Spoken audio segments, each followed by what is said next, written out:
Le lion que vous allez voir, mesdames et messieurs, c'est un lion. À un moment donné, il s'est tenu debout. Par quelle métamorphose? Il avait quatre pattes. Comment va-t-il avoir des jambes? Mais ce qui est important, on lui donnait le visage d'un homme. Même le cœur d'un homme. Ah, il faut comprendre cela parce que c'est un langage symbolique. Alain. Jérémie chapitre 50 verset 17. Israël est une brebis égarée que les lions ont chassée. Israël est une brebis égarée. Qui l'ont chassé? Que les lions ont chassé. Donc vous voyez déjà la mention du lion. Qui a chassé Israël comme une brebis? Le roi d'Assyrie l'a dévoré le premier. Maintenant on dit l'ennemi. Allons-y calmement. Alain, on dit Israël est comme une brebis. Tu peux nous montrer une brebis? Mais ce qui est important, que Samson a pris pour ramener à son père et à sa mère, c'était le mien. Voilà. Cette écriture est le cadavre du lion. Maintenant, pour donner l'interprétation, il faut trouver du mien. Voilà. Brebis, mon cher ami. Compréhension du temps prophétique par rapport au temps historique. Bon, comment on a les symboles de l'ONI? Alain, vers le temps de la fin, j'enverrai une disette. Non pas la disette de pain et de la nourriture, mais la disette d'entendre le véritable parole de l'Éternel. Rachetons les temps. Les jours sont mauvais. Nous ne pouvons pas laisser ces armes apocalyptiques mettre en danger notre univers et l'avenir de nos enfants. C'était à cette période que la mission de l'ONU a commencé. Nous avons les États-Unis d'une part et l'Union européenne avec les 10 nations qui s'étaient associées. Alain, tu as vu? Alain, est-ce que tu as vu? Nous sommes en 2024. L'animal au devant du siège de l'Organisation des Nations Unies devient le lion qui est la 4 bêtes de Daniel 7. Maintenant, on pose la question. Allez, mesdames et messieurs, dans les Jeux Olympiques de Birmingham, quelle est la bête que chevauche la femme? Ah, alors combien? Les Jeux Olympiques de Birmingham, c'est passé en quelle année? En 2020, par rapport au temps prophétique, on nous signale que le lion en question, il est là. Celui qui va assujettir toutes les nations. Molinga vi malamu balinga kapona muzwite balinga kapona bizaleli yango na bengi yo moninga na lisolo ya bolingo maloba ezala karangu ya oyo etondi motema ye. Donc on nous dira, pendant que les humains diront, mais vous ne dites toujours la même chose. Vous nous répétez toujours dans la même... Les redites, ça ne s'accomplit pas. Habakkuk annonce, à vous qui écrivez de telles choses, sachez qu'elle ne mentira pas, mais elle tardera. C'est ça. Quelle est l'attitude que vous devez avoir? Il faut être toujours prêt. Attends. On attend. Ah, il faut attendre. Peu importe le temps que ça prend. Peu importe le temps en France. Mais vous verrez aussi en France les inondations, mon frère. Alain Dele. Peu importe la période, attendez. Vous verrez l'ouverture de 7 sauts en France, les inondations. Vous attendez. Pendant que vous vous moquerez du prédicateur. Mais vous vous réveillerez un jour. Vous verrez inondation en Espagne. Vous verrez, bien aimé, aux États-Unis, au Texas, des tempêtes vont souffler. Certainement, vous direz que ça tarde. Mais la prophétie dit, ah, attendez. Solution bio composée de plantes traditionnelles, 100% naturelle et reconnue pour sa vertu. Une formule adaptée pour hommes et femmes.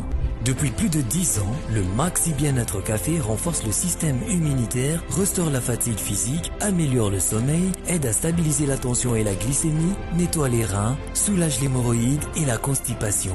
Chez les hommes, le Maxi Bien-être restaure le dysfonctionnement sexuel, l'impuissance et l'éjaculation précoce. Maxi Bien-être est disponible partout dans le monde. Passez vos commandes sur www.maxibienêtre.com.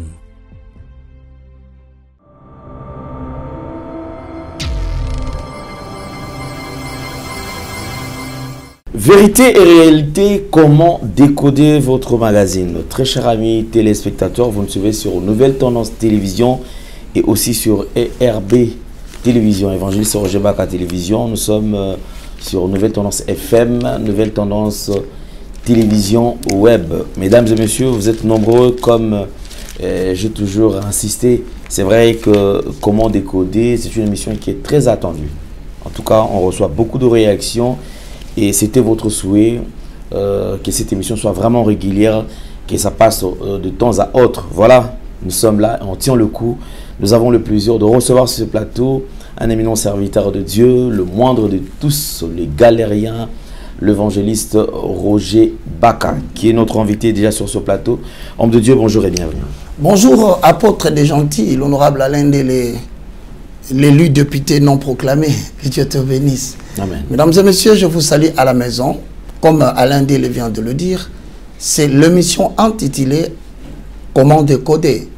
L'émission Comment décoder utilise uniquement le fait qui conduiront le monde vers son aboutissement. Et alors nous avons besoin de vous demander de pénétrer déjà des livres.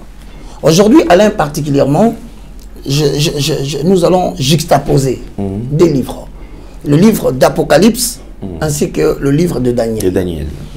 Mais le livre d'Apocalypse, mesdames et messieurs, vous devez savoir que ce livre a pour thématique principale, amoureux des Écritures, c'est l'aboutissement de toutes choses. Ce livre d'Apocalypse conclut tout le livre des Écritures. Ensuite, reconnaissez que ce livre annonce des événements qui amèneront l'histoire de l'humanité à son terme. Tiré du mot grec apocalypsis, le mot apocalypsis est défini comme l'action de dévoiler ou l'action de faire connaître ce qui était caché. Ce livre développe trois types de divisions ou trois types de sections, Alain. La première section, c'est la partie où vous entendez Apocalypse 1, de 80, qu'on appelle des choses passées. Deuxièmement, à l'Indélé, nous avons les choses présentes, qui est dans le livre d'Apocalypse chapitre 2. Enfin, vient la dimension de choses à venir. Donc, ce qui doit arriver dans la suite des temps. Cela, déjà, est très important. Pourquoi?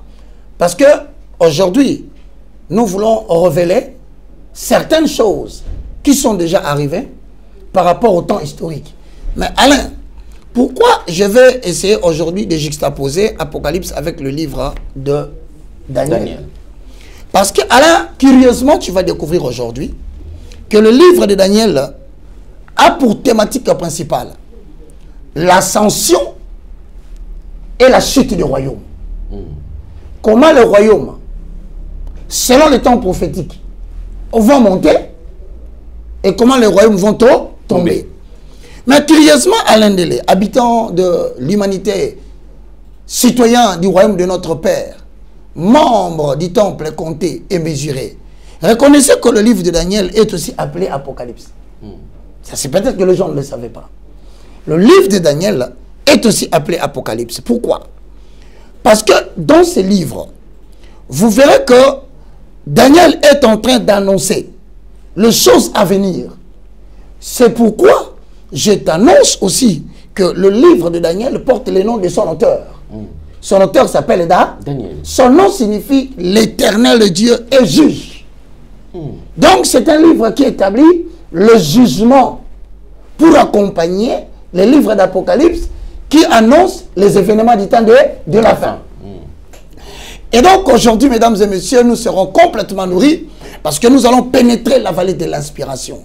Mais Alain, je te dis que je vais aborder un angle très important aujourd'hui que j'ai intitulé la compréhension du temps prophétique par rapport au temps de l'histoire. C'est ce que je te dis. Maintenant, la question, c'est de savoir qu'est-ce que nous entendons par temps prophétique. Quand tu vas dans Daniel 2, qu'est-ce qui est remarquable dans Daniel 2? C'est la statue de Nabuchodonosor. Ça, ce sont des événements dans un temps inconnu, appelé temps prophétique. Alain, le temps prophétique de Dieu s'appelle le temps Kairos. Quand Dieu prédit l'avenir, il prédit dans le temps Kairos. Le temps Kairos, ce sont seulement les événements et les symboles que vous avez dans le livre de Daniel, que vous avez dans le livre d'Apocalypse. Mais la question se pose, ce temps Kairos va correspondre au temps chrono à quel moment? Faites-nous sortir du temps Kairos, c'est-à-dire le temps des symboles, amenez-nous vers le temps chrono. Or, le temps chrono, c'est le calendrier historique, calendrier grec. Comme pour dire Alain Délé, nous sommes à quelle période? L'an combien? 2024. Mais par rapport à la statue de Nabuchodonosor, Alain, dites-moi aujourd'hui, par rapport au temps de Nabuchodonosor, où se trouve la statue? Nous sommes à quel niveau? Et sommes-nous en 1900 par rapport à la statue, ou sommes-nous en 2022? Voilà le vrai problème, Alain, qui fait que de moins en moins, vous aurez des prédicateurs qui tentent d'entrer dans les livres de Daniel et dans les livres d'Apocalypse. Pourquoi? Parce que dans le temps de Dieu prophétique, les voies de Dieu sont droites. Celles qui marcheront, qui entreront dans Daniel et dans Apocalypse. Mais les perfides qui veulent oser, ils trébucheront pour tout. Ah, Alain, tu risques de mettre la statue à 1600. Mesdames et messieurs, nous sommes dans la joie. La précision de temps. La précision de temps. Bon, maintenant, par rapport au temps prophétique, dans Daniel 2, qu'est-ce que nous avons? Daniel chapitre 2. Non, je vais seulement voir les symboles prophétiques de Daniel 2. C'est la statue de Na. Voilà, Alain. Maintenant, cette statue est divisée en combien de parties? Parce que Daniel parle de l'ascension et de chute du royaume. Est-ce que tu as un autre élément? Nous avons la tête. Ensuite, nous avons le tronc. Nous avons la ceinture jusqu'au genou. Et ensuite, nous avons le bas avec les 10 orteils. N'est-ce pas? Tu en as, non? Voilà. On nous dit que la tête a été faite en or. Alain, pourquoi l'or? Et cette tête a commencé quand? Par rapport au temps de l'histoire. Hein? Et pourquoi on met de l'or? Alors là, le problème commence, mesdames et messieurs. Le deuxième, ça commence du cou jusqu'à la hanche. En argent. En argent. Pourquoi seulement en argent? Troisième partie. Troisième, c'est quoi là? En bronze. C'est d'où jusqu'où? Hanche jusqu'au niveau avant genou. Voilà. Bon, maintenant les pieds, des cuisses. En fer. Jusqu'au niveau des orteils. C'est en fer, n'est-ce pas? Bon, ensuite, maintenant, les 10 orteils. Fer argile. Voilà, c'est le mélange de fer et argile. Est-ce que c'est faisable? Tu peux prendre le fer, tu le mélanges avec l'argile. Non, ça ne se fera pas. Mais pourtant, ils vont subsister ensemble. C'est là où tu découvriras que les 10 orteils, c'est notre période. 5 orteils sont en fer. 5 autres orteils sont en quoi? En argile. Alors, mais comment voulez-vous que nous ne puissions pas pénétrer d'ici belle beauté? Alors, maintenant, si on quitte Daniel 2, nous allons voir maintenant le livre de Daniel chapitre 7. C'est le temps prophétique. Mais dans Daniel 7, l'icône qui apparaît, ce sont les 4 bêtes. N'est-ce pas? Bon, montre-nous un peu la première bête. On nous dit que c'est un lion.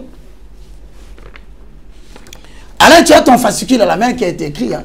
Mesdames et messieurs, nous venons de produire le fascicule. Voilà. Alain l'a en main, mais regarde. Alain l'a en main. Nous en avons. Donc, c'est-à-dire, vous pouvez vous aussi en avoir. Écrit de main de maître, par le moindre de tous, le plus petit dans le royaume, l'évangéliste Roger Baka. C'est aussi en PDF. Donc, vous pouvez en avoir en PDF. Alors, voilà. En PDF, vous pouvez l'avoir. Donc, si vous appelez Alain, Alain vous l'enverra. Si vous m'appelez, je vous l'enverrai. Parce qu'il y a une école dans le monde, hein, pour ceux qui suivent l'émission, comment décoder. Bon, La première bête dans Daniel chapitre 7, Alain, c'est un lion. Alain, le lion ici est apparu en quelle période? C'est ça le temps prophétique par rapport au temps historique. Comment je trouve? On dit qu'il a quoi? Quel est le détail, Alain? Regarde au-dessus de lui. Des ailes. Comment un lion peut avoir des ailes? C'est ça la partie aux révélations. Ou révélation. Bon, maintenant, s'il est apparu, la question se pose par rapport à la datation. Selon le calendrier grec. Il est apparu à quelle période? Ok. Mais on nous dit le deuxième. C'est un ours. Mais cet ours a des caractéristiques. Alors on se pose la question. Cet ours, par rapport au calendrier historique, il est apparu en quelle période? Ok. Le troisième, on nous informe que c'est un léopard. Ah, c'est compliqué. Alain, maintenant la quatrième bête, mesdames et messieurs, on n'a pas pu le nommer. Si vous regardez bien Apocalypse, le livre de Daniel, on n'a pas su donner le nom, mais il y a quand même des éléments qui nous laissent apparaître que il est comme un lion, il est comme un léopard, mais il a 4 ailes, 4 pattes et 4 têtes. Qu'est-ce que signifient les 4 ailes? L'image qui venait de passer là, voilà. On rentre avant. Voilà, là, c'est la continuité. Regardez bien l'explication, Alain. Cet animal a 4 cornes. N'est-ce pas? Mais regarde, parmi les 4 cornes, on a jeté 3. Tu vois, je ne sais pas si tu vois au-dessus. En l'air. Ah, 3 cornes, hein, fit enlever. Mais pourtant, c'était 10. Comment fait-il que 1, 2, 3, 4, 5, 6, 7. Ah! Comptez le nombre de cornes sur la tête. C'est combien là? 6. Non, compte bien. À part la corne qui a le visage d'un homme. Compte aussi le visage de l'homme avec les autres cornes. 1, 2, 3, 4, 5, 6, 7. Regarde bien. Oui. Regarde la corne qui est sur la mâchoire au-dessus. Après ça, il y a 2 cornes qui se collent. Ça fait 3. Oui. Et la 4e corne ressemble au visage d'un homme. Et puis, 5e. 5e, 6e, 7e. Donc, il avait 7 cornes à la tête. Qui représente les 7 cornes? Or, Daniel dit, c'est l'ascension et la chute du roi. Du royaume. Voilà. Maintenant, les 3 autres qui sont partis là, représentent quoi? Voilà les livres d'Apocalypse, mesdames et messieurs. Bon. Est-ce que cette prophétie va-t-elle s'accomplir? Jordan, lisons Habakkuk, chapitre 2, le verset 3. C'est ici l'eschatologie, c'est-à-dire le discours qui contient l'ensemble des catastrophes naturelles, l'ensemble des événements qui vont s'accomplir avant le second retour physique du Christ. C'est ce qu'on appelle eschatologie, tiré du mot grec eschatologia. Cela utilise 2 livres, Apocalypse et Daniel. Mais il faut comprendre le langage des codes de l'Apocalypse. Mesdames et messieurs, alors nous sommes à la recherche de quoi? De la 4e bête. Bon, Habakkuk, chapitre 2, le verset 3. Allez. Habakkuk, chapitre 2, verset 3. Car c'est une prophétie dont le temps est déjà fixé. Elle marche vers son terme et elle ne mentira pas. Si elle tarde, attends-la, car elle s'accomplira. Elle s'accomplira certainement. Alors quand tu lis, lis-moi la première phrase avant la virgule. Car c'est une prophétie dont le temps est déjà fixé. Je te dis autrement. Car c'est une prédiction. C'est l'annonce du futur. Voilà ce que ça veut dire. C'est une prédiction, mais qui a un temps qui est fixé. Dans le temps chrono, c'est fixé. Dans le temps historique du calendrier grec, c'est fixé. Mais qui va nous aider à comprendre l'événement par rapport au temps fixé. Voilà les problèmes qu'on a. Maintenant, marche vers son terme. Elle ne mentira pas. Mais certainement, on nous enseigne qu'elle va tarder. Donc on nous dira, pendant que les humains diront, mais vous ne dites toujours la même chose. Vous nous répétez toujours dans la même... Les redites. Ça ne s'accomplit pas. Habakkuk annonce, à vous qui écrivez de telles choses, Attends là. Sachez qu'elle ne mentira pas, mais elle tardera. C'est ça. Quelle est l'attitude que vous devez avoir? Il faut être toujours prêt. Attends. On attend. Ah, il faut attendre. Peu importe le temps que ça prend. Peu importe le temps en France. Mais vous verrez aussi en France les inondations, mon frère. Alain Dele. Peu importe la période. Attendez. Vous verrez l'ouverture de 7 sauts en France, les inondations. Vous attendez. Vous verrez en Espagne, pendant que vous vous moquerez du prédicateur, mais vous vous réveillerez un jour, vous verrez inondation en Espagne. Vous verrez, bien aimé, aux États-Unis, au Texas, des tempêtes vont souffler. Certainement, vous direz que ça tarde.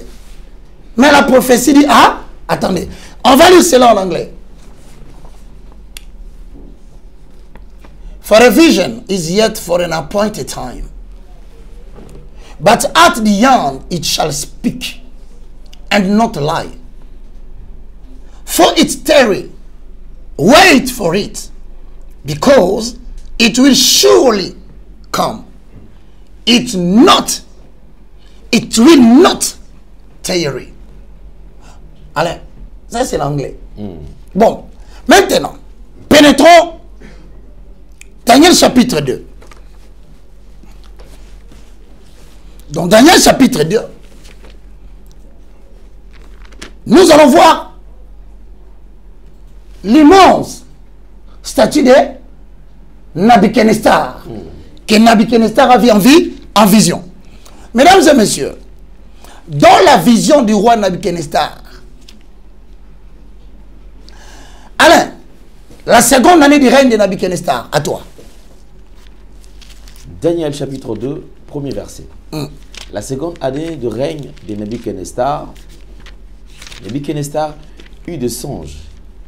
Il avait l'esprit agi et ne pouvait dormir. And in the second year, je voudrais lire moi aussi pour les anglophones.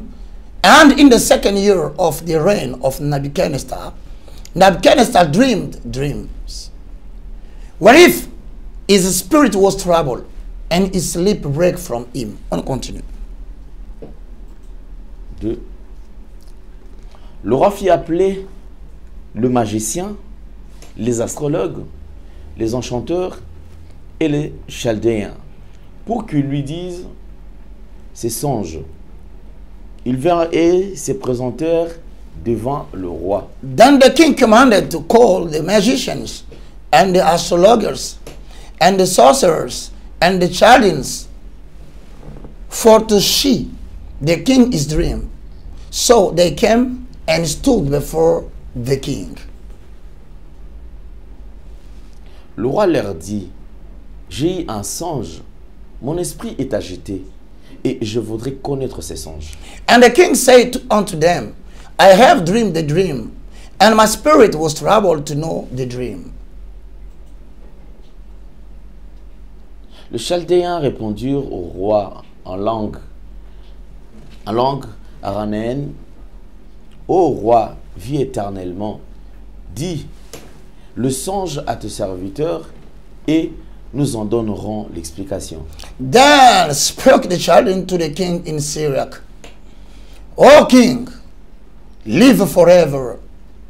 Tell your servant the dream, and we will see the interpretation.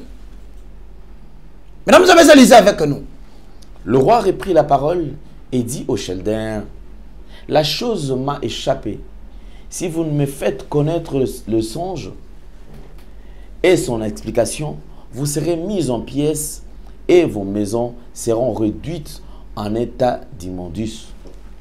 The king answered and said to them, the children, the thing is gone from me, If you will not make known unto the dream with the interpretation thereof, you shall be cut in pieces and your houses shall be mere et jingle. Mesdames et messieurs, c'est ici que vous découvrez, Alain, le roi appelé qui? Le magie? Le magicien. Est-ce qu'on peut voir la référence? La référence. Il invitait d'abord je crois Daniel, le magicien, oui. Il a invité les les astrologues, les enchants, les enchanteurs, le chaldéen, les sorciers. Ce livre que vous voyez, mesdames et messieurs, ne peut être interprété par des astrologues. Même si votre pasteur est allé emprunter la magie, il ne comprendra jamais les livres d'Apocalypse et les livres de Daniel. Alors, Alain, entrons dans le vif. Qu'est-ce qu'il a vu? Montrez-moi la bête. Non, non, on va directement dans la bête. Alain, j'ai besoin de ton accompagnement. La statue de Nabuchodonosor. Comment décoder la compréhension du temps prophétique par rapport au temps historique? Ok, Alain, le premier c'est quoi? Non, la première partie c'est quoi? En or, la tête en or. La tête en or. Maintenant, quand tu vas dans Daniel 7, fais sortir le premier animal. C'est comme ça que vous allez comprendre. C'est les lions. Or, après le déluge, c'est-à-dire vers les années, tu peux m'écrire ça. Après le déluge, c'est quelle année? Ce sont les années 605 jusqu'en 539 avant Jésus-Christ. C'est ça la compréhension, justement, du temps prophétique par rapport au temps historique. Donc, la tête en or représente justement ce lion avec des ailes. Est-ce que on comprend? Maintenant, je demande par rapport à Jordan. Regarde le premier, la première bête, nous avons dit c'est Babylone. Donc tu peux l'écrire sur le tableau. Alain, la tête en or, pendant que lui il est en train de s'orienter, nous le qualifions de Babylone. Ça c'est le temps prophétique. Par rapport à l'animal et à la tête qui symbolise quoi? Alors, donc Babylone est la tête du royaume que nous avons vu en or. Et si nous allons dans Daniel 2, nous comprenons que la tête qui est en or représente le lion avec des ailes. Datation. Compréhension du temps chrono. Nous sommes dans l'année 605 jusqu'en 539 avant Jésus-Christ. C'est le lion. Lion avec les ailes. Voilà. Maintenant la question se pose. Babylone était dirigée par qui? Par le roi Nimrod. Lisez la Bible. Le roi Nimrod, c'est lui qui a dirigé la première société qui est à Paris avant le déluge. Juste après le déluge, je voulais dire, excusez-moi mesdames et messieurs, la reine de Nimrod s'appelait comment? Sémiramis. Donc, par rapport au livre de Daniel, Alain, par rapport à Daniel 2 et Daniel 7, est-ce que c'est déjà arrivé ou ce n'est pas arrivé? C'est ça la question. La réponse est donc oui. Cet événement prophétique a eu lieu en 605 jusqu'en 539 avant Jésus. Ça s'appelle aussi les lions. Alain, c'est compris? Très bien. Si on te pose la question, honorable, apôtre des gentils, toi qui es avec moi sur le plateau, Daniel 2, Babylone est représenté par quoi? Selon la statue, c'est quoi? Des lions avec les ailes. Non, ça c'est selon les bêtes. Mais selon la statue de Nabuchodonosor, c'est la tête qui est en or. Ok. Tu vois, c'est ça. Donc, mesdames et messieurs, la tête en or ressemble à quoi? La tête en or, selon la statue, ressemble à la première bête. Or, la première bête dans la compréhension du temps de l'histoire, c'est l'année 605 avant Jésus. Cela correspond à un royaume. C'est le royaume de Babylone. Ok. Dirigé par des ailes. Entre autres, voilà, la tête en or égale Babylone. 605 jusqu'à 530. Maintenant, quand on disait la tête en or, c'était le temps prophétique. Qui comprenait? Tout le monde prêchait, c'est Babylone. Mais donnez-nous la datation, papa. Maintenant, on a compris, c'est année 605, en 539 avant Jésus. Qui dirigeait les deux ailes? Nimérode. Avec Sémiramis. Mesdames et messieurs, voici, on revient par rapport à la datation. We are coming step by step. Nous sommes en 2024. En 2024, c'est quoi? Alain, la deuxième, quand on rentre dans Daniel 2, Jordan va nous montrer la statue, c'est quoi? Ça commence d'où jusqu'où, Alain? Selon l'image qu'on a là. Ça commence du cou. Ouais, jusqu'à niveau de hanche. C'est quoi? C'est en a? C'est en argent. Bon, si maintenant par rapport à l'argent que nous avons ici, nous allons dans la prophétie de Daniel 7. C'est là où nous comprenons maintenant que l'argent symbolise la deuxième bête. Deuxième bête. Ok. Maintenant, examen facile. Même Jordan, les caméramans prophétiques. Ah, on a un caméraman apocalyptique. Et ça commence comme ça jusqu'à ce que Dieu se révèle à Jordan. Il commence à vous décrypter l'Apocalypse. Même son pasteur dit, mes petits, maintenant, l'argent symbolise qui? La deuxième bête. La deuxième bête, c'est qui? L'ours. Ah! Voilà. Maintenant, la question se pose. Si l'ours est la deuxième bête, il symbolise par rapport au temps de l'histoire quoi? C'est l'empire Mède et l'empire perse. Ils sont venus juste après le royaume de Babylone. Maintenant, l'ours ici, selon la prophétie, dans le calendrier de l'histoire, c'est exactement de 539 à 331, avant Jésus. Toujours avant Jésus. Exact. Là maintenant, il faut que le chrétien les note. Les amoureux de l'écriture. Bien, mais tout ce que nous vous expliquons ici, ça vous permettra de comprendre les événements qui ont lieu en notre période. Donc, l'ours égale la statue de Nabuchodonosor, mais du coup, juste à la hanche, fabriquée en argent. Par rapport aux empires, ça représente l'empire Mède et Perse. L'année c'est 539 à 331 avant Jésus-Christ. Voilà, c'est l'ours. Amoureux des Écritures, le syllabus est là, le PDF est là. Ne perdez pas votre temps. Le temps a sonné où le peuple doit savoir que le retour du Fils de l'homme est proche. Troisième bête. Alors, par rapport à la statue, oui, c'est ça. Donc, deuxième bête égale Empire Mède et Perse. C'est en 539 jusqu'à 331 avant Jésus. Les gens vont se poser certainement une question. Alain, tu n'as pas fait une remarque qu'au lieu de monter les années, nous descendons. Les années avant Jésus se comptent en descendant. Mais les années après, la venue du Fils de l'homme commence à monter. Troisième, par rapport à la statue. Je pose la question à l'apôtre de Gentil. C'est lui qui devient l'honorable prophétique. L'honorable apostolique, l'apôtre des Gentils. Bon alors, Alain, puisque Habakkuk 2.3 dit, cette prophétie ne mentira pas. Par rapport à la statue dans Daniel 2, cela représente quoi? Le léopard. Troisième bête. Voilà. Est-ce qu'on peut avoir ça? Alors, par rapport à la statue de Nabuchodonosor, il y a une correspondance. Où? En bronze. Voilà. Nous sommes en bronze. En bronze. Alain. Donc, le bronze symbolise l'empire grec. Mais si c'est l'empire grec, donc, c'est-à-dire, là, nous avons effectivement la compréhension du temps prophétique au temps historique, c'est l'année 331 jusqu'à l'an 68.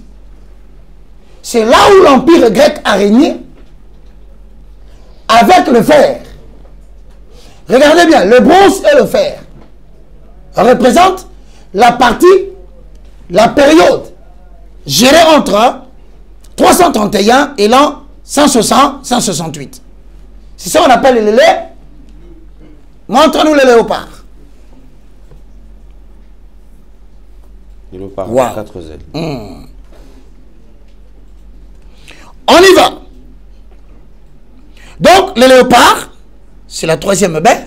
Troisième bête. Bon, quatrième bête. Bon, il va nous mettre la datation, hein, parce que l'importance de cette émission aujourd'hui, c'est de prendre le temps prophétique et le correspondre au temps historique. Donc, nous avons et la période, et l'empire, et la datation historique. Donc, troisième bête égale quoi, Alain? C'est écrit là.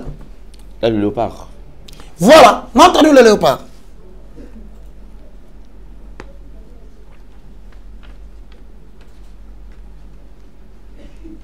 On a le léopard. Mais vous allez remarquer que dans le livre de Daniel, on dit vers le Daniel 7, hein, il y a l'apparition d'une petite corne.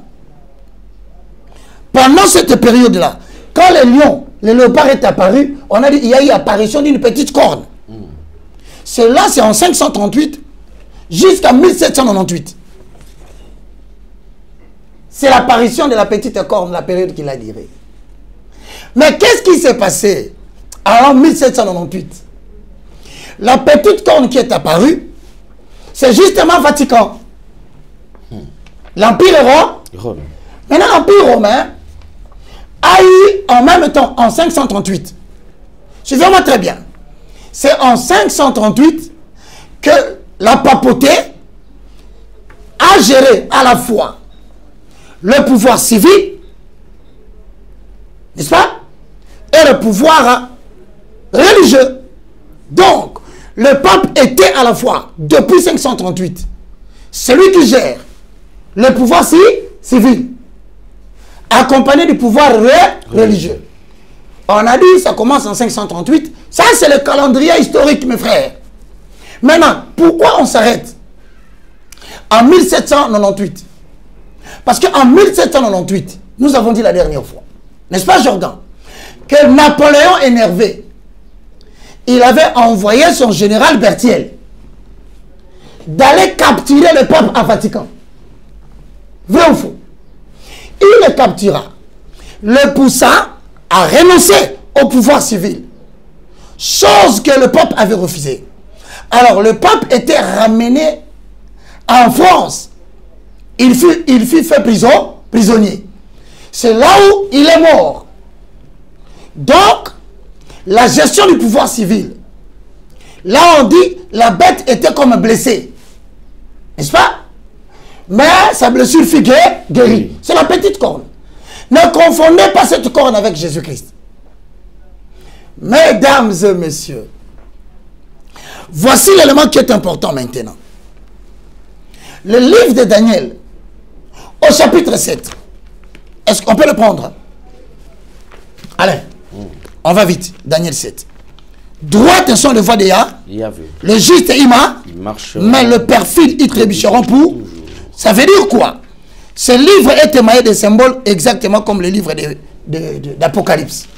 Mesdames et messieurs, allons-y.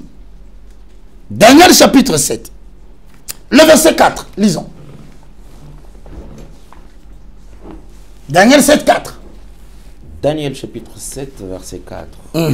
Le premier était semblable à un lion et avait des ailes d'aigle. Je regardais jusqu'au moment où ses ailes furent arrachées. Il fut enlevé de terre et mis debout sur ses pieds, comme un homme, et un cœur d'homme lui fut donné. Moi, j'ai lu à l'anglais. The first was like a lion and had eagle's wings. He beheld till the wing therefore were plucked, and it was lifted up from the earth, and made a stand upon the feet as a man, and a man's heart was given to it. Allez, on reste dans cette écriture, n'enlève pas. Le premier était semblable à un? Le premier était semblable à un lion. Mais il avait les ailes, les ailes avait des ailes d'aigle. Voilà. Mais à un moment donné, les ailes furent roi. Arrachées. Ah, il faut savoir maintenant, c'est lion qui avait les ailes d'aigle. C'est qui? Et quand on dit les ailes lui furent arrachées, ça veut dire quoi dans le langage intellectuel? Jusqu'à ce qu'on lui donna les pieds d'un homme. Donc c'est un animal qui était à quatre pattes, mais qui finit par s'élever en en deux pattes ou en deux jambes comme un homme. Alors, il faut pénétrer la vallée de l'inspiration. Alors nous demandons maintenant, Jordan, montre-nous les lions.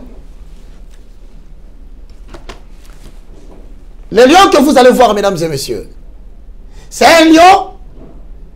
À un moment donné, il s'est tenu debout. Par quelle métamorphose? Il avait quatre pattes. Comment va-t-il avoir deux jambes? Mais ce qui est important, on lui donna le visage d'un homme. Même le cœur d'un homme. Ah, il faut comprendre cela parce que c'est un langage symbolique. Alain.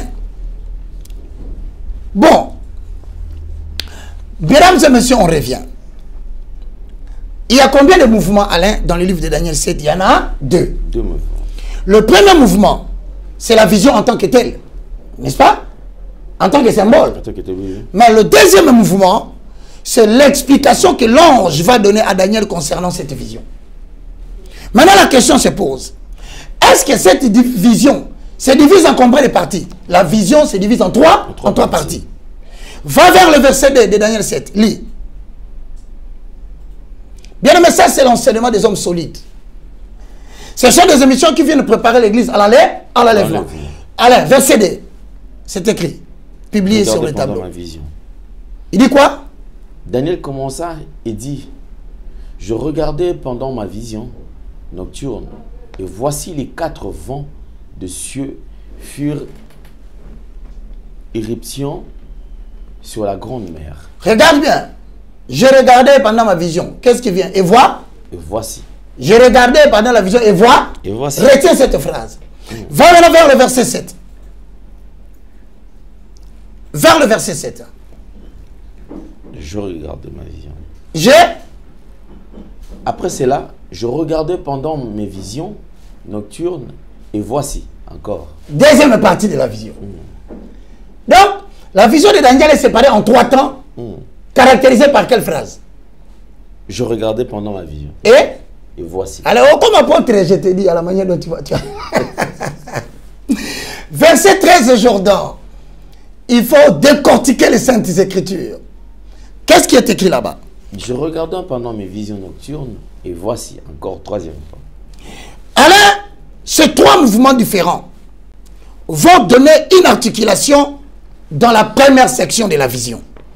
C'est là où on trouve trois bêtes. Un lion, un ours et un léopard. Pénétrons la vallée de l'inspiration. La première bête est semblable à un lion. Est-ce qu'on a dit que c'est un lion? Vous ne vous êtes jamais posé la question. Semblable et non un lion. On a dit ça? Semblable. Ah, donc il n'est pas un lion. Mais la question qui se pose, est-ce qu'un lion peut-il avoir des ailes? Mais je vous explique. Quand vous allez regarder le mur de Babylone, sur le mur de Babylone, on trouvait le dessin de lion ayant des ailes. Ce lion avec des ailes correspond justement au livre de Jérémie, chapitre 50, verset 17. Avalons le rouleau. Posons le fond. Alors dans Jérémie, chapitre 50, verset 17. Parce que tu reconnais maintenant que c'est un lion qui a des ailes. Mais y a-t-il dans la Bible une précision au sujet de cela pour qu'on n'invente pas Babylone? Avalons le rouleau. Posons le fond. Le fondement. Bon, Jérémie 50, 17, Alain. Jérémie chapitre 50, verset 17.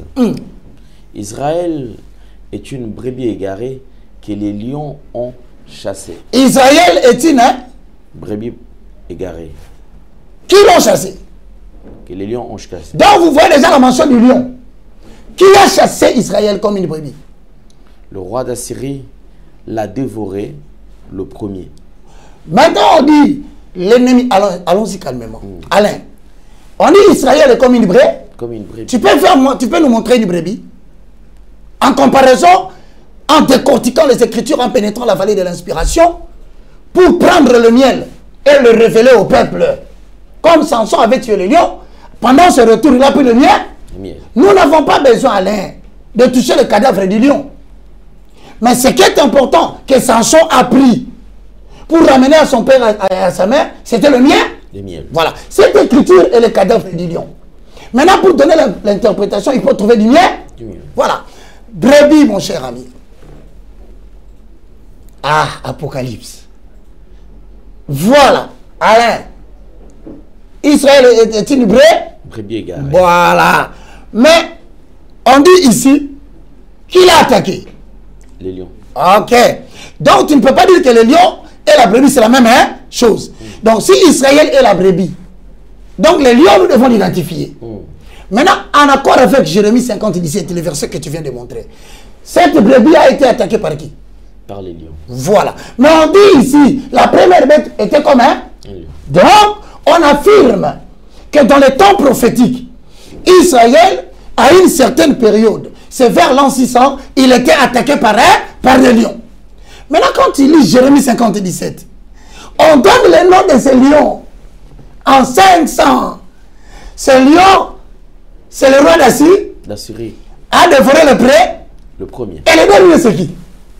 Qui a brisé ses os? Lui a brisé le os. C'est qui? Nebuchadnezzar. Roi de Babylone. On confirme maintenant les Écritures. Donc on n'a rien fabriqué.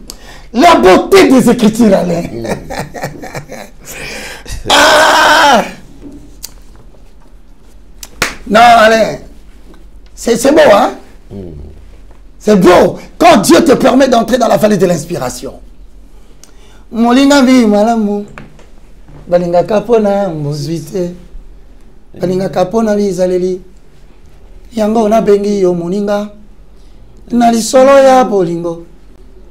Maloba ezala karangu ya. Oyo etondi motema ye. Suka sembe bo ebimisa. Kozala na moninga malamu. Ezali bozwi na tango ampasi. Moto ekosunga kayo. Soki pasi ekomi.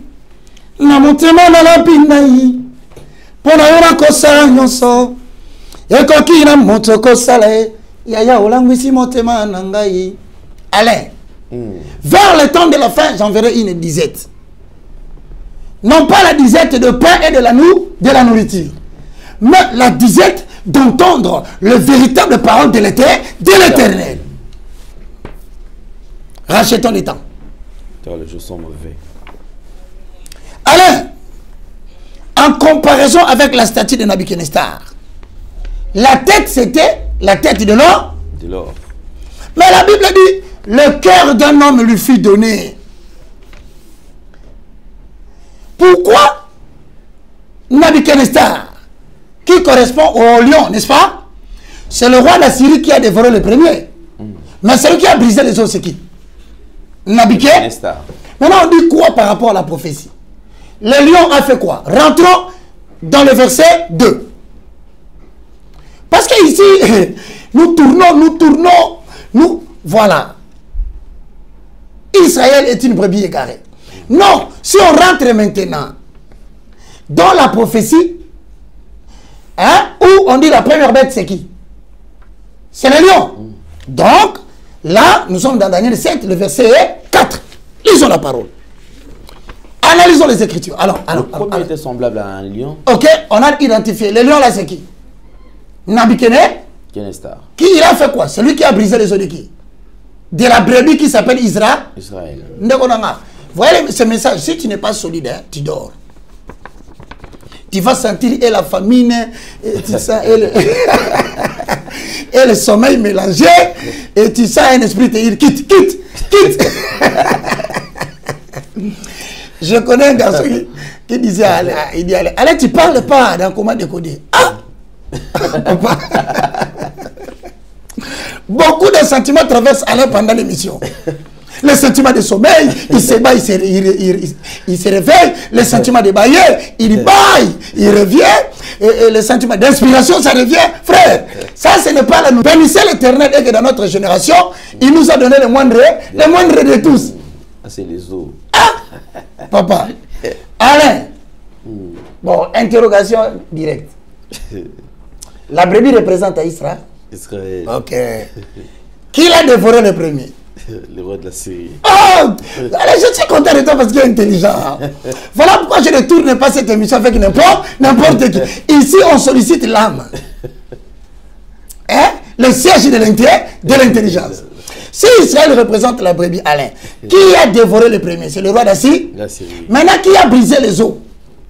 C'est le roi des bas. Babylone. Il s'appelle qui? Nabuchodonosor. Ah, Alain. Maintenant, si c'est Nabuchodonosor, donc Jérémie 59, 17 a raison. Oui. Mais rentrons maintenant dans Daniel chapitre 7, le verset 2, pour identifier un autre élément. Cet élément doit être compris. Allez, Daniel 7, 4. Daniel 7, 4. Le premier était semblable à un lion et avait des ailes d'aigle. Je regardais jusqu'au moment où ses ailes furent arrachées. Il fut enlevé des terres, mis debout sur ses pieds, comme un homme, et un cœur d'homme lui fit donner. Ok. Maintenant, Alain, on dit le lion, n'est-ce pas? Bon, il lui fit donner quoi?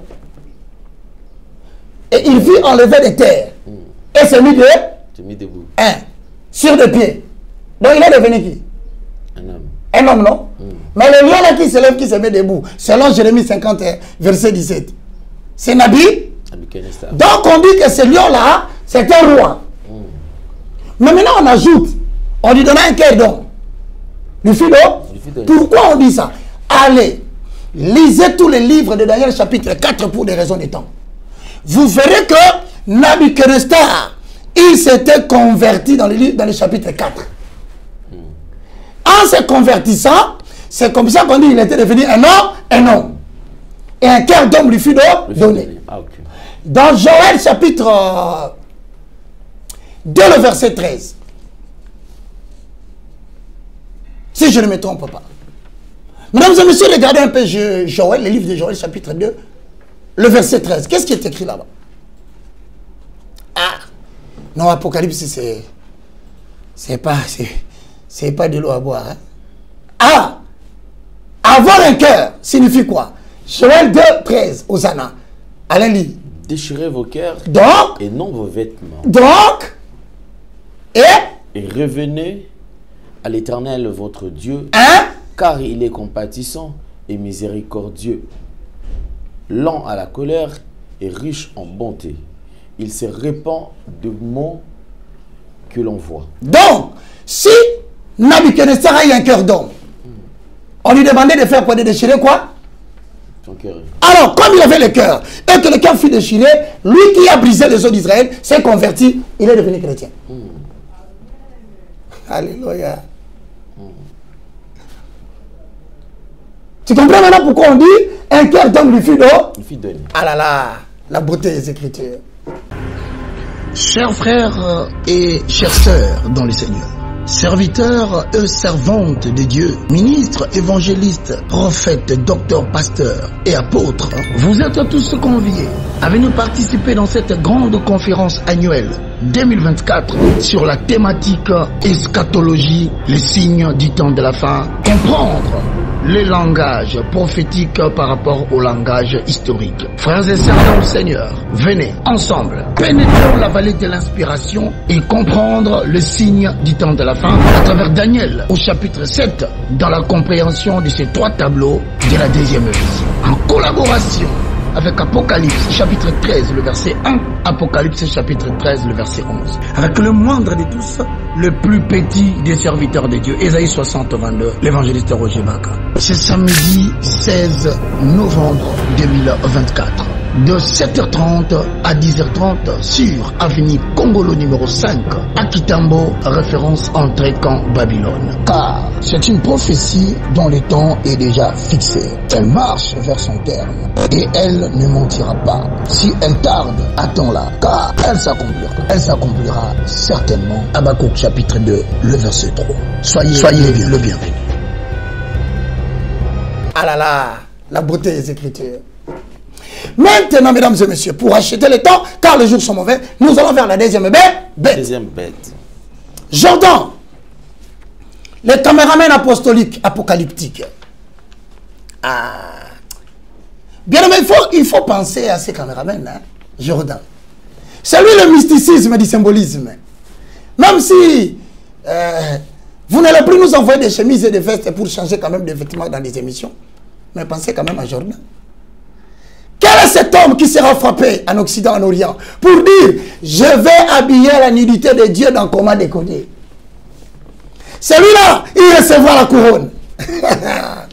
Et un cœur lui sera donné. Alain, la deuxième bête, c'est qui? Un ours. Est-ce qu'on peut voir l'ours?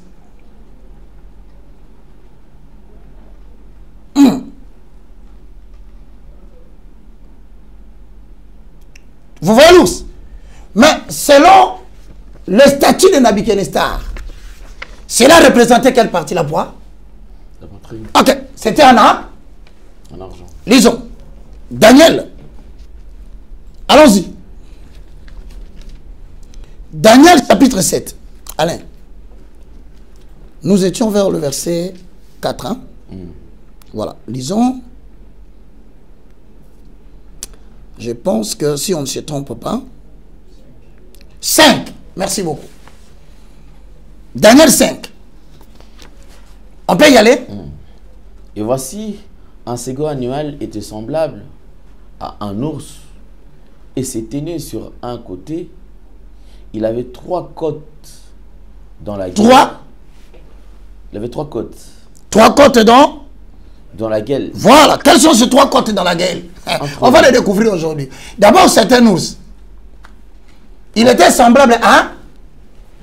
Allez, est-ce qu'on peut dire que c'est vraiment un ours? Non.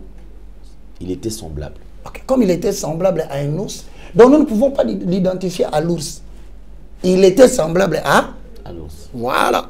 Mais maintenant, il avait combien de côtes dans la gueule? 3 côtes. Ok.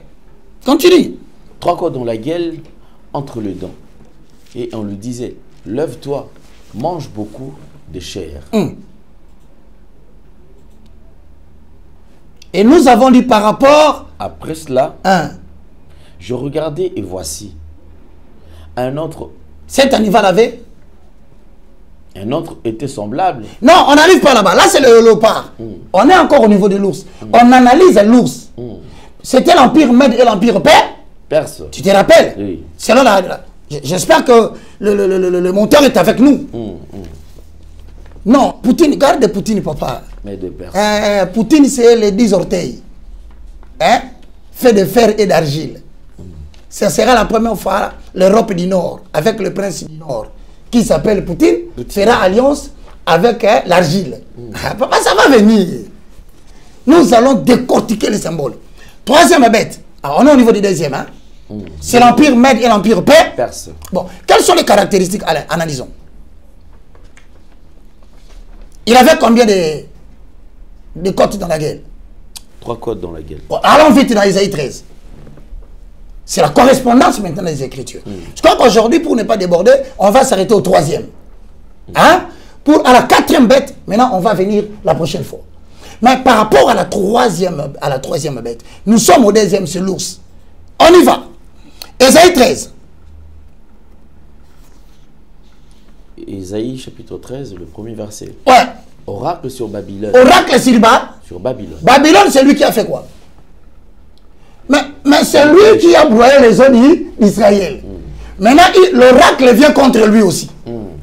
Tu comprends? Maintenant, comme l'oracle vient sur lui, c'est la deuxième bête. S'il vous plaît, mesdames et messieurs, qui a dévoré les eaux d'Israël? Bon, maintenant à son tour, Babylone va recevoir une prophétie. Lisons la prophétie. Verset 1, 2, 3. Oracle sur Babylone, révélé à Isaïe, fils d'Amon. The Baron of Babylon. Ah, je voulais lire. On passe directement pour des raisons de temps. Hein? Allons-y. Sur une montagne.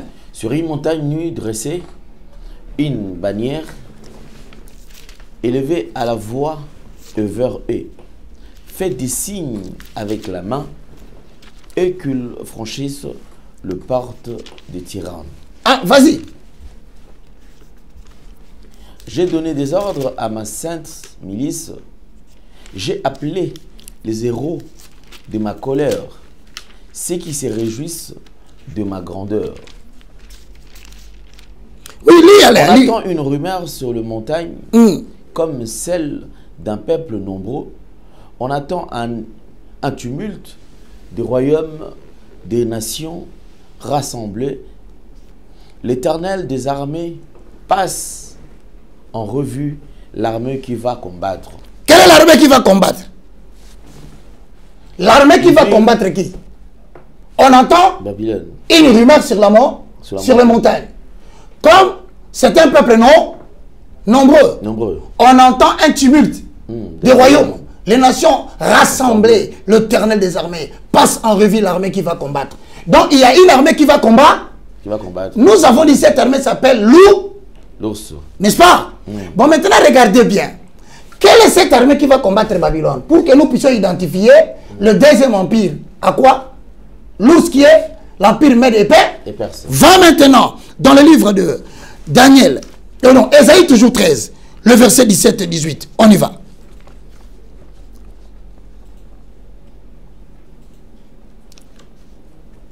Vous y êtes? Si j'excite contre eux le Mède. Ah, le Mède.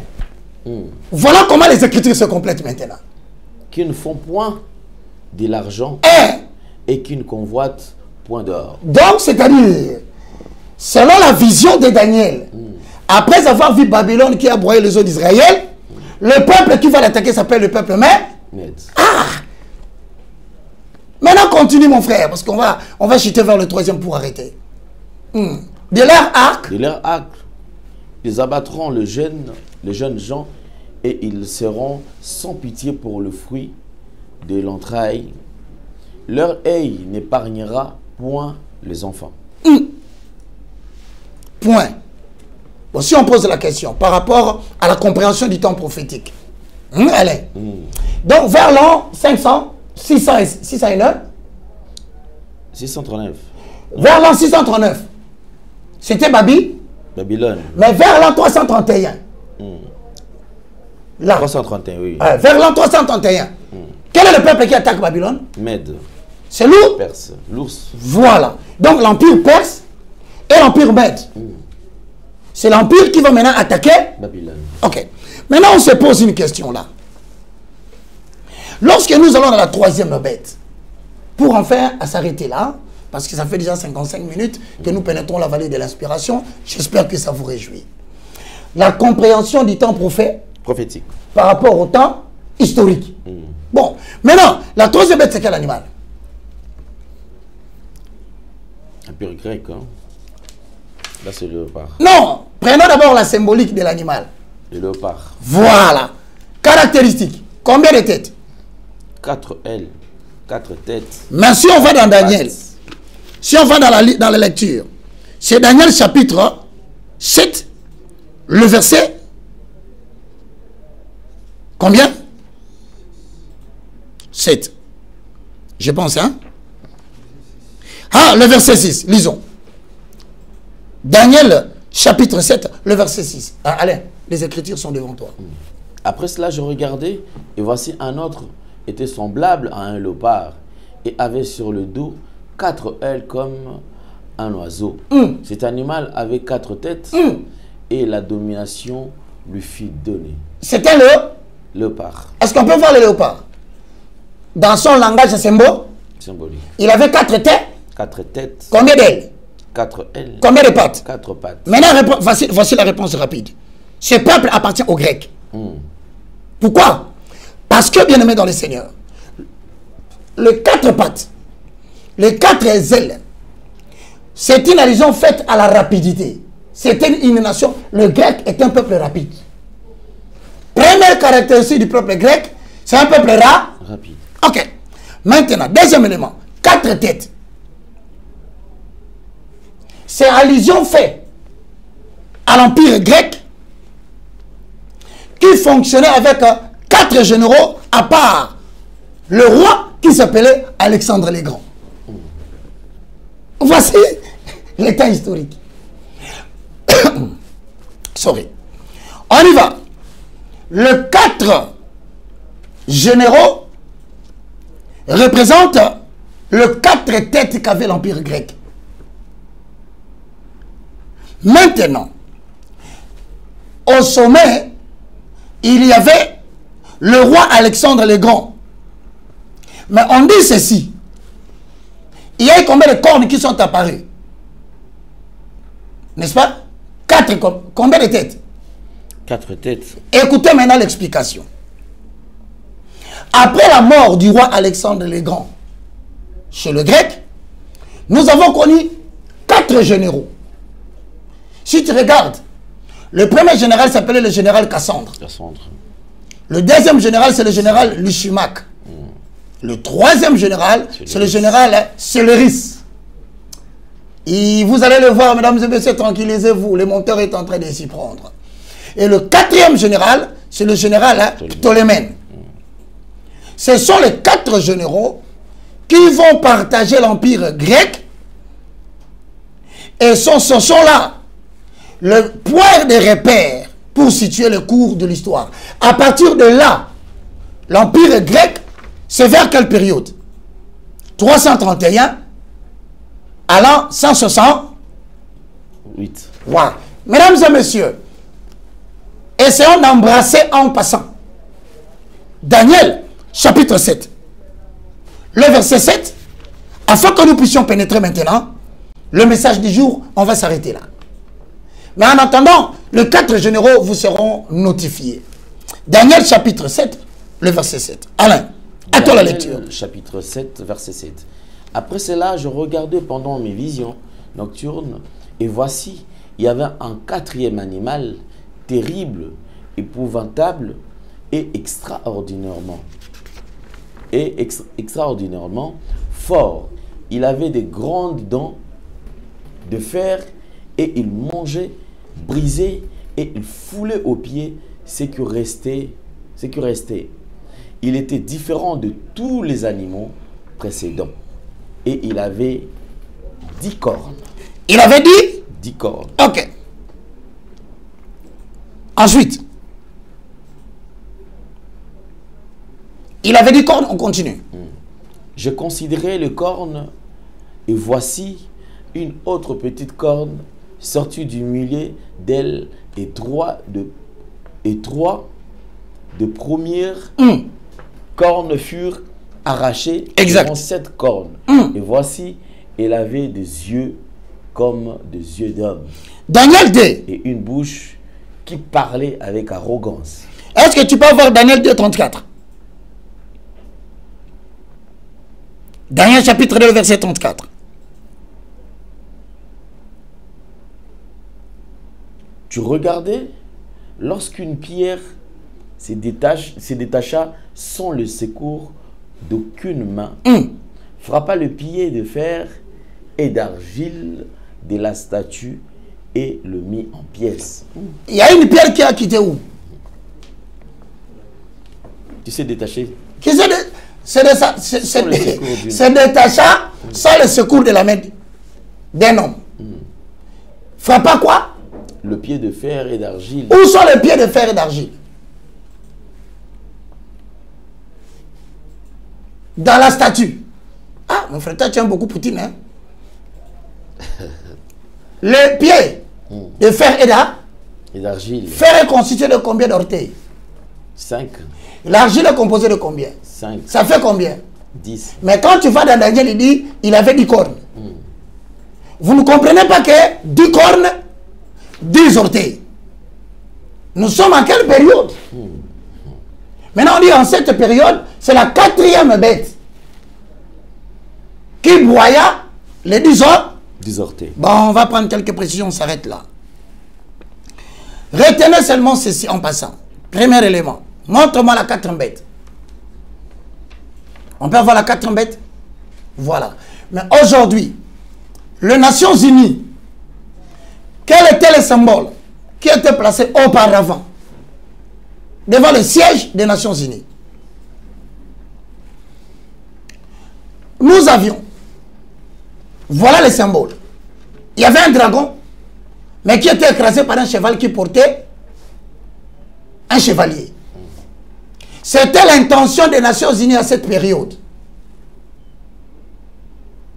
de pouvoir mater toutes les armes apocalyptiques qui étaient destinées à déranger l'avenir. C'est là où les Nations Unies, c'est en cette période qu'il a commencé à refuser que les autres nations, cela représente la confédération des 10 nations. Maintenant, les 10 nations, ce sont les nations qui représentent l'image du dragon. Dans Apocalypse, chapitre 13, le verset 11. C'était la volonté de la... Maintenant, par rapport à la datation, regardez, Nations Unies, nous ne pouvons pas laisser ces armes apocalyptiques mettre en danger notre univers et l'avenir de nos enfants. C'était à cette période que la mission de l'ONU a commencé. Nous avons les États-Unis d'une part et l'Union européenne avec les 10 nations qui s'étaient associées. À cette période, c'est justement la période où on commence à éviter l'arme fatale. Qui a fabriqué le premier arme fatale? Montre la photo que tu aimes là. Petit. Ah, vous commencez à venir. Voici le temps historique. C'est un monsieur qui commença à fabriquer l'arme fatale. C'est là où ils ont dit, non, non, non, non, non, non. Nous devons faire en sorte qu'aucun pays ne fabrique l'arme nucléaire. C'est à la période où on a maté. Cela correspond à l'an 1940, à 1944-45. Après la Seconde Guerre mondiale, les Nations Unies ont pris le contrôle du monde entier et a établi le gendarme du monde. Mais au jour où je vous parle, hein, la Russie n'a pas la bombe nucléaire. La Corée du Nord n'a pas la bombe nucléaire. L'Iran va posséder. Et mesdames et messieurs, que cela ne vous effraie pas. Le matériau de fabrication de la bombe nucléaire est déjà arrivé au Burkina Faso avec Assimi Goïta. Par rapport au temps prophétique, donc nous sommes déjà au-delà de 1945. Mesdames et messieurs, montrez-nous maintenant, après que ça soit le cheval avec la femme au-dessus, voici la nouvelle représentation à notre période. Il s'agit de notre symbole. Voilà. Alain, tu as vu? Alain. Est-ce que tu as vu? Nous sommes en 2024. L'animal au devant du siège de l'Organisation des Nations Unies devient le lion qui est la 4 bêtes de Daniel 7. Maintenant, on pose la question. Allez, mesdames et messieurs, dans les Jeux Olympiques de Birmingham, quelle est la bête qui chevauche la femme? Ah, alors combien? Compréhension du temps prophétique par rapport au temps historique. Bon, comme on a déjà les symboles de l'ONU, en 1943, ce symbole est venu dans le monde sous la forme des Nations Unies. En 1963, ce symbole a pris la forme de la gestion de l'Afrique par l'Organisation des Nations Unies. Tous les pays de l'Afrique ont commencé à rendre compte à l'OIA en 1963. Nous sommes déjà en 1963. Maintenant, les Jeux Olympiques de Birmingham, c'est passé en quelle année? En 2020, par rapport au temps prophétique, on nous signale que le lion en question, il est là. Celui qui va assujettir toutes les nations. On va s'arrêter aujourd'hui. Prenez la référence. En 2022, le taureau est venu chevaucher. Il avait les yeux rouges. Rentrez dans comment décoder. Cherchez et vérifiez. Vous allez découvrir qu'on a déjà parlé de cela. Maintenant, je quitte là. La bête dont parle Macron. Macron a dit la bête est là. En quelle période? Toujours en 2020. Les Jeux Olympiques de France, qui a créé trop de problèmes, c'est réalisé en quelle année? Nous sommes en 2020. 24. Mais si on est en 2024, mesdames et messieurs, la 4e bête est déjà là ou pas? 4 bêtes. Mais la 4e bête est déjà là, mesdames et messieurs. C'est-à-dire, il ne nous reste que la partie où on dit le jugement des nations viendra, ensuite viendra l'enlèvement. Maintenant, nous allons analyser ce qui correspond à la datation ou que veut dire le mot jugement. Est-ce une condamnation de la terre? Est-ce une période où, Apocalypse 11, 1 à 2, lisons et on conclut par là. Ah, merci Seigneur Jésus. Apocalypse 11, 1. À quoi correspond ce jugement? Avant l'enlèvement, il y aura un jugement. On y va. Apocalypse 11, 1, 2. Il me donna, Alain. Il me donna un roseau semblable à une verge en disant, lève-toi et mesure le temps de Dieu. Mesure quoi? Le temps de Dieu. 1. Le temple de Dieu. Le temple de Dieu. L'autel et ceux qui y adorent. 2. Mais le parvis extérieur du temple, laisse-le en dehors et ne le mesure pas, car il a été donné aux nations. Et fouleront le pied, la ville sainte, pendant 42 mois. Ils fouleront quoi? Le pied de la ville sainte? La ville sainte. Maintenant, pose-toi la question. Il me fit donner un roseau. Un roseau. 1. Pour faire quoi? Semblable à une verge? Une verge. Pour faire quoi? En disant quoi? En disant, lève-toi et mesure le temple de Dieu. Donc, à partir de cette année, des années qui viennent de passer où la bête apparaît, c'est la période où dans le royaume des cieux, Dieu commence le comptage de nombre de personnes dont les noms sont inscrits dans le livre des... C'est ça le jugement. Maintenant, en cette période, mes frères, ceux dont les noms ont été inscrits dans le livre de vie. C'est après cette période où dans le ciel, de manière spirituelle, Dieu compte déjà le nombre de gens et de ceux qui n'hériteront pas du royaume. Alors si tu veux maintenant être compté, que faut-il faire? Il faut accepter Jésus en tant que Seigneur. Et ça, Alain, s'il te plaît, on va clôturer. On va accroître maintenant le royaume. Voulez-vous faire partie de ce nombre? Faites cette courte prière après moi. Et je crois que peut-être en 5 minutes, hein, est-ce que c'est important qu'on parle de l'actualité? Je crois qu'on peut aborder pendant 5 minutes. D'accord.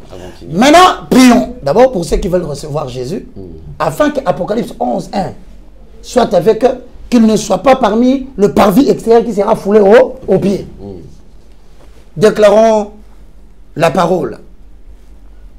Père Céleste, au nom de Jésus. Père Céleste, au nom de Jésus. Je te loue, je te glorifie. Je te loue, je te glorifie. J'ai entendu ta parole. J'ai entendu ta parole. Aujourd'hui. Aujourd'hui. Par ma volonté. Par ma volonté. Et par l'aide du Saint-Esprit. Par l'aide du Saint-Esprit. Je confesse de ma bouche le Seigneur Jésus. Je confesse de ma bouche le Seigneur Jésus. Je crois dans mon cœur. Je crois dans mon cœur. Que Dieu a ressuscité Jésus d'entre les morts. Dieu a ressuscité Jésus d'entre les morts. Aujourd'hui. Aujourd'hui. Mon esprit est sauvé. Mon esprit est sauvé. Mon âme est sauvée. Mon âme est sauvée. Mon corps est sauvé. Mon corps est sauvé. Mon nom. Mon nom est inscrit dans le livre de vie. Dans le livre de vie. Saint-Esprit. Saint-Esprit. Habite en moi. Habite en moi. Au nom de Jésus-Christ. Au nom de Jésus-Christ. Amen. Amen. Votre nom est inscrit dans les livres de vie. Vous ne serez pas compté parmi les gens du parvis extérieur. Merci beaucoup. Alors, je pense que c'était important. On pouvait quand même aborder ce sujet. C'est vrai, c'était juste un passage en clair. C'est fini pour aujourd'hui. Nous allons nous revenir sur un nouveau numéro très prochainement. Je crois que ça sera le mardi prochain. Alors, déjà, les documents sont là. Donc, si vous en avez besoin, en tout cas, écrivez-nous. Soit vous écrivez à l'évangile. C'est gratuit, hein? Oui. Donc, quiconque voudrait donner sa contribution comme il veut, il donne. Tu ne veux pas donner la contribution, tu prends. Voilà. Vous écrivez à l'évangéliste 090 79 66 785. C'est mon numéro WhatsApp. Alain, ils peuvent passer par toi. Voilà. Soit carrément appeler sur plus 243 992 79 47 03. Je pourrais vous envoyer ça sur PDF. Et ça va vous aider. Merci beaucoup. Vous voulez nous soutenir également, sentez-vous très à l'aise. Comme je vous ai toujours dit, effectivement, nous avons besoin de vos soutiens. Donc, on est disponible à travers les numéros qui sont affichés. Vous avez des suggestions, remarques, mais également le même numéro. Les numéros de l'évangéliste, écrivez-le sur WhatsApp. Toujours Il disponible. ne faut pas appeler. Écrivez sur WhatsApp et vous l'aurez. Merci beaucoup, homme de Dieu. Merci, apôtre de gentil. Alors, apôtre prophétique. Merci beaucoup. Alors on dit la prochaine fois, tu ne seras pas élu député. Nous allons te nommer député. Vraiment. Merci. Alors, si vous avez aimé cette émission, dites merci à Jordan Panzou, Yoshi également, clin d'œil spécial à Gédéon et Corneille. On se retrouve très très prochainement. Portez-vous bien. Bye bye. Au revoir. Bye. Merci Banakin, Bana monde entier. Maxi bien-être. Sougala café. Logo, na mêlé logo mais le logo est amabé. Il y a bien pour na panne technique, mais ko sale la on ndenga mabete, sale la on pour na mama. A célibataire to lingi bino ate. So maka boma mukolo bala. Pourtant mzo ba produire en soute. Maxi bien-être yango yo. Lukango benga ndekonanga alendele ye mutu ayebi esika ko fournir yo autant que tu veux $35 eze belé na kati sobo melika moko de joga bien mais hémorroïdes banini tout ça bilialia vanda musala banini et réparer yo système ya break et réparer yo pe fonctionnement ya break de break donc et pe son fonctionnement ya bien. Comme les Congolais toujours gagné le match. Ils ont défaite. Pas de technique en plein match, c'est pas bon. Ils ont là et locaux. Là, c'est éviter de dire, surtout les pasteurs, ils ont mis la mela, boyawa. Bobenga pena alendele, un numéro naé pour bobenga pour boser locaux. C'est important. Traitement poison anti-poison, yango yo. Ne ba mususu meli yango avant kende obima, o mela melango. Ça a des jours, à tabater le loco. Moi, cuire mon corps, c'est bon. Oyopé, anti-poisson. Donc, ce qu'on attend, ils ont la carte. Et l'on l'a. À l'un des Mikolo somme. N'habiter Mindel, on va payer bilogo. Pour bilogo, on va des solo. Mikolo, va tirer à poisson à toi, famille, à tous les problèmes, na mutute, jalousie, car. Donc, va produire en wana, il y a anti-poisson. Oyopé, anti-poisson. Donc, benga à l'un des à partir naïe, à Ibneni, ou à Ozwango. Nous avons pambola bino mi batte lambo ke komi biete bato comme na jalousie oyo tozo comprendre de souté bana mike bazo kufa mikolo bazo kufa ba otiana bana bébé ba poisson donc toujours zala nanti na ndengana nga ndako c'est bon que Dieu vous bénisse. Troubles du système immunitaire, chute de tension, maux de tête, fatigue, perte de poids, frigidité et diarrhée. Dites adieu aux inconforts et retrouvez une nouvelle jeunesse avec une tasse de Maxi Bien-être au quotidien. Une solution bio composée de plantes traditionnelles, 100% naturelle et reconnue pour sa vertu. Une formule adaptée pour hommes et femmes. Depuis plus de 10 ans, le Maxi Bien-être Café renforce le système immunitaire, restaure la fatigue physique, améliore le sommeil, aide à stabiliser la tension et la glycémie, nettoie les reins, soulage l'hémorroïde et la constipation. Chez les hommes, le Maxi Bien-être restaure le dysfonctionnement sexuel, l'impuissance et l'éjaculation précoce. Maxi Bien-être est disponible partout dans le monde. Passez vos commandes sur www.maxibienêtre.com.